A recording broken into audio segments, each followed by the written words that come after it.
बिस्मिल्लाहिर्रहमानिर्रहीम। Dear students, अस्सलाम वालेकुम। बेटा मैं सर नदीम रफ़ीक हुंदल। आज हम बात करने जा रहे हैं कि ज़िंदगी के किसी भी शोबा में कामयाबी हासिल करने के लिए दो चीज़ों का होना बहुत ज़रूरी है। एक आपका हार्ड वर्क और दूसरा आपका स्मार्ट वर्क। सबसे पहले बात करते हैं हार्ड वर्क की। तो किसी भी शोबे में अपने आप को मनवाने के लिए, कामयाब होने के लिए आपको सख्त एफर्ट, सख्त मेहनत करनी पड़ती है। लेकिन इसके बावजूद हम देखते हैं कि काफ़ी लोग ऐसे हैं जो हार्ड वर्किंग हैं, बहुत मेहनत कर रहे हैं, लेकिन उस तरह कामयाब नहीं हो पाते। उसकी वजह ये है कि वो काफ़ी अननेसेसरी चीज़ों में अपना टाइम, एनर्जी वेस्ट कर रहे हैं। जो चीज़ें उनके लिए ज़रूरी नहीं है, उसमें भी वो अपने आप को थका रहे हैं।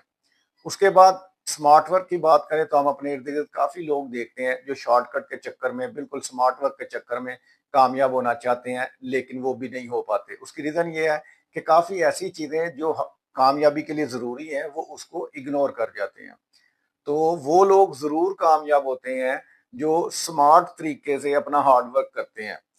मतलब मेहनत तो वो करते हैं, लेकिन उनकी जो एफिशिएंसी है, उसकी जो मेहनत है, उसके रिजल्ट्स उन्हें मिल जाते हैं, क्योंकि वो अपनी जो मेहनत है उसे मखसूस खास तरीके से करते हैं। ये जो बेटा हम बात करने जा रहे हैं वो 9th और 10th की मैथ की जो बोर्ड की स्कीम है उसके हवाले से बात करने जा रहे हैं।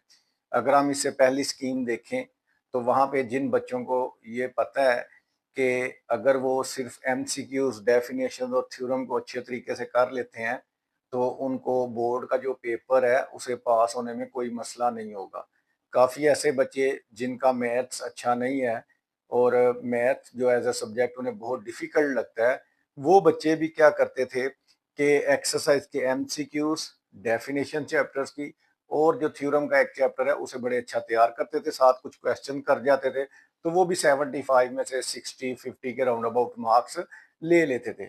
बल्कि अभी तक जो 10th का सिलेबस है उसमें भी यही है कि जिन बच्चों को मैथ्स मुश्किल लगता है, क्वेश्चन करने में प्रॉब्लम आ रहा है, मैथ्स उनके लिए डिफ़िकल्ट सब्जेक्ट है, तो वो क्या करते हैं, वो करते हैं जी एमसीक्यूज कर लेंगे, एक्सरसाइज वाले डेफिनेशंस कर लेंगे, जो लास्ट पेजेस हैं वहाँ से थ्योरम कर लेंगे और साथ पेपर में जितने आसान क्वेश्चन होंगे वो करके तो उनके अच्छे खासे मार्क्स आ सकते हैं। बेटा पंजाब बोर्ड की तरफ से अभी तक कोई ऑफिशियल मॉडल पेपर या पेपर की जो स्कीम है वो अभी तक नहीं आई, लेकिन जो लोग बोर्ड के लिए काम करते हैं, पॉलिसीज बनाते हैं, स्कीम्स बनाते हैं, उनके बड़े बड़े इदारे हैं, इंस्टीट्यूट्स हैं, अकेडमीज हैं, स्कूल्स हैं, उनकी तरफ से एक स्कीम जो है वो शेयर की गई है और बहुत ज़्यादा चांसेस हैं कि यही स्कीम जो है आपके आने वाले जो पेपर हैं उनमें फॉलो होगी। तो बेटा एज अ स्टूडेंट आपको पूरी एफर्ट करनी है, मैक्सिमम प्रेपरेशन करनी है, लेकिन अगर आपको पेपर स्कीम का पता होगा, आपको पता होगा कि पेपर किस स्टाइल पे आएगा, किस तरह का पेपर आएगा, तो आप कॉन्फिडेंटली जो एग्जामिनेशन आ रहा है वहाँ पे आप दाखिल हो गए। और जिन बच्चों को बिल्कुल पता नहीं होगा कि किस पैटर्न का कैसे क्वेश्चन आएंगे तो उन पे एक एक्स्ट्रा प्रेशर होगा, पेपर के प्रेशर के अलावा एक प्रेशर होगा। जैसे अगर कोई टीम दूसरे मुल्क में खेलने जाती है, क्रिकेट के लिए अगर जाती है, तो कहते हैं कि जो मेजबान मुल्क है उसकी होम ग्राउंड का उसे एडवांटेज होगा। क्यों? क्योंकि उसको पता है उसकी ग्राउंड कैसी है, पिच कैसी है, मौसम कैसा है, बाउंड्रीज कितनी है। तो जो बाहर से टीम आएगी उसके ऊपर एक एक्स्ट्रा प्रेशर होता है कि पता नहीं कैसी पिच होगी, क्या मौसम होगा, वहां पे फर्स्ट बैटिंग करनी है, बाउंड्रीज कैसी होंगी। तो बिल्कुल इसी तरह जो है ना, आपको अगर जिन बच्चों को पैटर्न का पता होगा वो काफी हद तक रिलैक्स फील करेंगे, कॉन्फिडेंट होंगे। और जिन बच्चों के लिए उसको बोर्ड पैटर्न का बिल्कुल नहीं पता, एक तो उनको तैयारी में भी करने में मुश्किलात का सामना होगा और दूसरा पेपर वाले दिन उन पे एक एक्स्ट्रा प्रेशर होगा। तो कोशिश करें, हार्ड वर्क करें, लेकिन थोड़ा सा अगर हम पॉसिबल वे से करेंगे तो आपके मार्क्स काफी इंक्रीज करेंगे, क्योंकि आपको पता है कि अब जो है बोर्ड में जो दौड़ है, जो रेस लगी है, वो मार्क्स की रेस है। आगे पंजाब बोर्ड की तरफ से अभी तक जो ऑफिशियल मॉडल पेपर है या स्कीम है वो अभी तक वेबसाइट पे नहीं है। तो लेकिन ज़ाहिर है जो बोर्ड को फैसिलिटेट करते हैं, जिनकी खिदमात ली जाती हैं, अकेडमीज़ वाले या जो प्रोफेसर हजरात हैं, बड़े इंस्टीट्यूट हैं, उनकी तरफ से एक स्कीम जो है वो सामने आई है और यही लग रहा है कि इसी स्कीम को फॉलो किया जाएगा।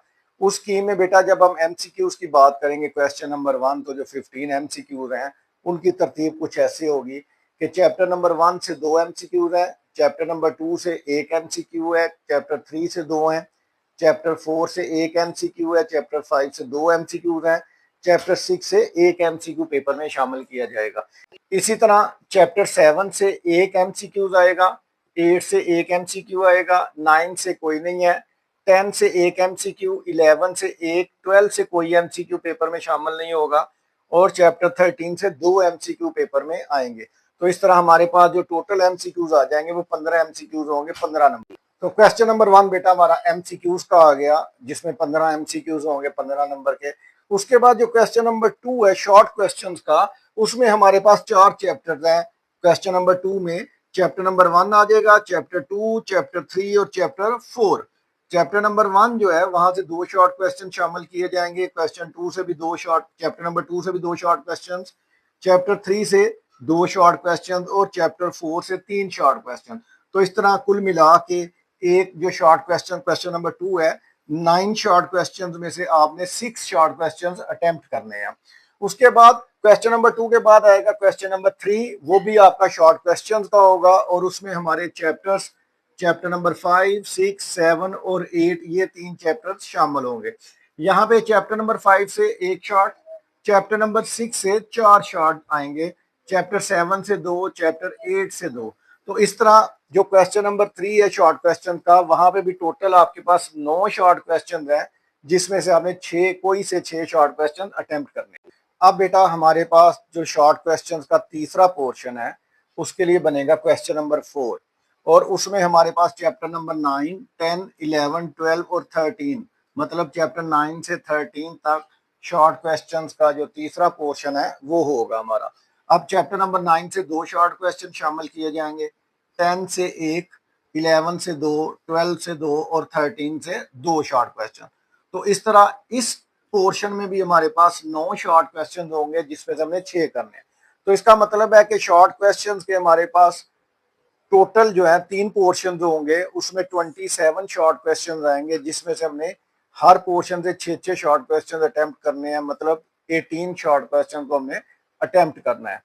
तो पहला जो शॉर्ट क्वेश्चन का पोर्शन है पहले 4 चैप्टर से होगा, दूसरा शॉर्ट क्वेश्चन का पोर्शन चैप्टर नंबर 5 से 8 तक अगले 4 चैप्टर्स का होगा और जो चैप्टर नंबर 9 से 13 है वहां पे हमारा तीसरा शॉर्ट क्वेश्चन का पोर्शन होगा।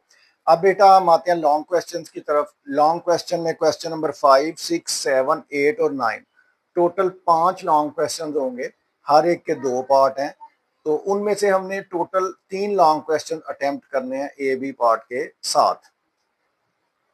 क्वेश्चन नंबर 1 हमारा एमसीक्यूज का, क्वेश्चन 2 शॉर्ट क्वेश्चन का, क्वेश्चन 3 भी शॉर्ट क्वेश्चन का, क्वेश्चन 4 भी शॉर्ट क्वेश्चन का।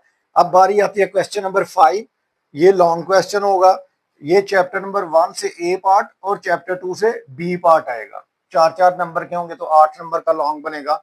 उसके बाद क्वेश्चन नंबर 6 भी लॉन्ग क्वेश्चन का होगा, जो कि चैप्टर 3 और चैप्टर 4 से मिलके आएगा। ए पार्ट आ जाएगा चैप्टर 3 से 4 नंबर का और बी पार्ट आ जाएगा चैप्टर 4 से 4 नंबर का। फिर चैप्टर नंबर 5 और 6 जो है ये दोनों मिलकर क्वेश्चन नंबर 7 जो लॉन्ग क्वेश्चन है उसे कंप्लीट करेंगे, ए पार्ट 5 से, बी पार्ट 6 से। क्वेश्चन नंबर 8 जो है वो चैप्टर 7 के साथ इस दफा आएगा चैप्टर नंबर 10, 7 से ए पार्ट और 10 से बी पार्ट, ये भी दोनों 4 नंबर के पार्ट्स होंगे।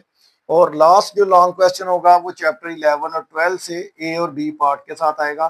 तो ये टोटल हमारे पास 5 लॉन्ग क्वेश्चन हैं, जिसमें से हमने पेपर में 3 लॉन्ग क्वेश्चन जरूर अटेम्प्ट करने हैं और जो क्वेश्चन हम चूज करेंगे उसका ए बी दोनों पार्ट्स हमें करने होंगे।